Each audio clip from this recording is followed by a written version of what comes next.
Hi there, everybody. How are you on a Wednesday night? So, what I thought we would talk about tonight is spirit guides, because last night I had the craziest experience and I thought, I can't be the only one having these experiences. So, I thought, well, let's put it out there and see if any of you can connect or relate to this as well. So, for many years, there's been a situation where I'll be sleeping kind of in a dreamlike state, and I'll hear a really loud knock at the door, and then I hear my name called. And there's been times where it's really freaked me out. I've jumped out of bed, I've gone to the peephole, and nobody has been there.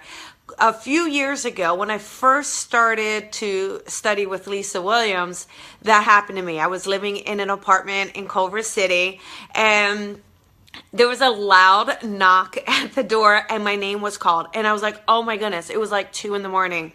And I jump out of bed, and I go to the peephole, and I see all these spirits, but like no people are there. And it really kind of was like, what is going on? So I'm not sure if any of you can, relate to that. So, anyhow, so what happened is last night I had the same thing. So kind of in that dreamlike state, and I had a knock and my name was called. And at this point though, because it's been happening a few years, I kind of go, oh, okay, that's my spirit guide. Go ahead, give me what you want to give me.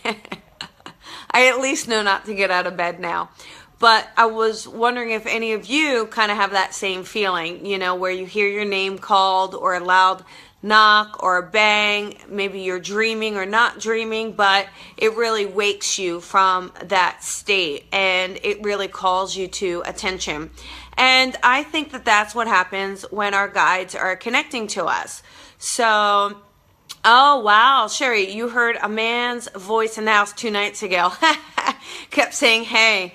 So, Sherry, if it doesn't scare you, you have a few options. You can either ask who the man is, see if it's a guide, see if it's someone you know, or see if maybe it's just your guide trying to get your attention. If it does really scare you, just ask them to go away. I don't think there's any need for fear or anything. Tracy, you had that happen too. Yeah, so that's the thing. We may hear our name called or a sign, and that is like when Spirit's trying to say, hey, we pay attention to us. We're trying to talk to you. So it's kind of fun. It's kind of crazy, and it is kind of, it can be a little scary, I think. And when I say scary, it's only because it's unexpected, right? Do I have fear over it? I really don't. I don't think there's any need to have fear. It's just the way that they're trying to connect and communicate with us. And in our awake state, sometimes our conscious mind is constantly going. You're thinking of what you need to do. You got to pick up the kids. You got to run this errand. You got to go to work. All of these things are running through your mind. So it's very hard for it to really relax and kind of allow that higher vibration. Oh, yeah, Sherry, no, I'm surprised too. I think that's a better word. Scare the bejesus out of me now. Anyhow, but that's the idea, is that our guides want to talk to us and connect to us. And the more open that we can be to receive those messages, I think the quicker what they're trying to get through can get to us, whether it's a message just saying that they're around, or giving us some support, or telling us it's going to be okay, or telling us maybe we need to be more aware of self-care. And, I'm really grateful. So I asked my friend, I have a good friend, he's a medium. His name is Anthony Maraca. So I sent him a message today, and I was like, hey, what do you get from this? Because I had a feeling, but I wanted to see what he got. And he came back with the exact same thing I was feeling. So I was like, oh yeah, this is great. So it's fantastic, and it's fun. And one of the things that did happen in this dream state was like this gold ball, and it was just a completely round ball, but almost like had lines through it. and it was shiny and just beautiful. And I kept feeling like the voice was saying, hey, pay attention to the ball, pay attention to the ball. And when I woke, I felt better, like, and I did feel like they were trying to heal or raise vibration. And then Anthony said the same thing. Anthony is like, oh, Anthony's on. Oh, hey, Anthony. He said the same thing. So I thought that was really fun. So no, your guides may come through for a healing. Maybe you need a little love and a little healing. Maybe you're going through, a relationship breakup or just some difficulties or some worry about your career or the holidays. And they just want to say, hey, it's going to be okay. You're on track, or we're here for you. We're here to lift you up. So just know that your guides are out there. They're visiting. They're saying hello. They're finding ways to connect with you, especially now. I think because this year's coming to a close, the energy is absolutely crazy if you haven't noticed. And I think even when it comes to the end of the year, we have a lot of purging to do. We really reflect and look at the year and kind of take point and stock in where we are. And I think our guides are there to say, yeah, we're here too. We're with you too. You're not in this alone. And that to me was the greatest support. And just knowing that you have those people in your physical life that you can go to, And, oh, well, thank you, Anthony. I'm glad you like the fireplace. It's a very romantic evening for all of us here on Facebook Live with the Rebel.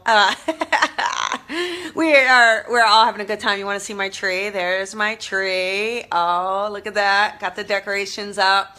Those are the paws for Kendall and Dakota. They were my huskies, for many of you see me post about. So anyhow, I thought, we can all relate to this idea of guides or them calling your name, calling your voice. They're just trying to get your attention. I really do feel that. And what's going on with the fire? I think that's the spirit. Hey, Victor. Hi, Victor. How are you? And yeah, so I think that's that. And I hope it helps you kind of get a little understanding of when you hear a noise or a sign, and just asking yourself, is that a guide? Is that a guide trying to connect with me, talk to me? Is there a message behind it? And allow yourself to feel good that they're reaching out and that they care enough that they want to help and guide you. So, Crystal, so you're saying you wish you could feel or hear your guides. So, Crystal, maybe what you can try to do, because feeling and hearing, that's your clairsentience and your clairaudience. Maybe your guides work with clairvoyance, so showing you a picture, or claircognizance, like you just know that they're there. So allow yourself to kind of look beyond, maybe it's just a name that you see or as a sign that you see and it connects with you. So just trust and surrender. Try not to do it too hard. I think when we put pressure on the vibration and on energy and on ourselves and on the guides, I think it can actually hinder the process. So just relax, be comfortable, know that sometimes it's subtle, or sometimes they'll try to wake you up at 2 a.m. by calling your name, okay? And oh, wow, Nicole, you felt your brother around you. That's incredible. So it is love, and it is, I think it's all healing and love, and I do believe it works at a nice higher vibration. You wake up, okay, so Tracy says she wakes up every night with an intense energy waves going through her head. I wonder, Tracy, if you're not doing astral traveling. Do you find yourself doing that? That's kind of like when you dream, but you find yourself at places or doing things or helping people. Maybe that's what's happening, Tracy, is that it's astral travel. So you wake up and you feel all this energy and you feel a little tired because you didn't get any sleep because you were busy traveling. So that could be it. But anyhow, I do hope that helps. Hi, Jamie. And this has been fun, but when these things happen, I think we're not alone. And it's only by sharing these and talking about it and talking about our experiences together that we go, hey, there's something to this, right? It can't be all of us. Closet at my work. Maybe it's time for you to quit your job, Stacy. The lights, either they need to change the light bulb, that could be it, or there's a short, or there is spirit in the room. So you can dial in and try to find out what that feels like for you. So with the holidays and with the time and with the year ending, and I do believe that there's a Mercury retrograde either in it or coming up. I know, I'll tell you, don't you guys? I'm over these Mercury retrogrades, but it is about closing out things, taking stock, closing out. Hey, Oklahoma, closing out, looking at things, kind of figuring out where what didn't work. I think as important it is, not just being, you can't look at your life and say, oh, I'm so unhappy. Look at the year and say, what didn't work? What did I put out there and it didn't work? Or what was I struggling to hold on to that maybe I wasn't supposed to hold on to? And then also look at what did work. Did you keep certain people in your life, or did you make an effort to say, I only want authentic people around me, or I only want to work for the highest good, or I want to be happy in my job? So look at all of those things. Laura, you're talking about seeing dark shadow and little dark something shadow. I see that too. And just because it's a dark shadow doesn't mean it's a negative energy. So just keep that in mind, okay? I know for me, I've got some man, I think it's my dad, but he stands outside my bedroom door. So I'll go to sleep at night and he stands outside the door. But it is like this gray matter shadow. It's like a darker shadow. And I had to get used to that, saying, oh, okay, well, this is just, just because it's a dark shadow certainly doesn't mean it's negative. I think that's a misconception sometimes that people have. And because it gives you a little anxiety, you're like, ooh, but I do feel like it could be there. You're welcome. So, see if it's just not someone there. But anyhow, I hope you enjoyed this and love it. And I'm glad you guys tuned in to share with me. And I want to thank you. And thanks, Anthony, for your insight earlier today. That was very helpful. And for you guys, look for your signs and symbols. It may be through pictures. That's clairvoyant. And again, it could just be something you catch out of the corner of your eye. Okay, it doesn't have to be direct. Or it could be a billboard. Maybe a name pops off of a billboard, or a color, or you see a feather. I mean, it could be anything. It could be you hear your voice, that's, your guys trying to get your attention. It could be that you get a feeling that something's around. But just allow yourself to play with it a bit, see what it is. And and I'm wishing you guys a wonderful, wonderful Wednesday night. And have a great night, and I will talk to you later. Bye.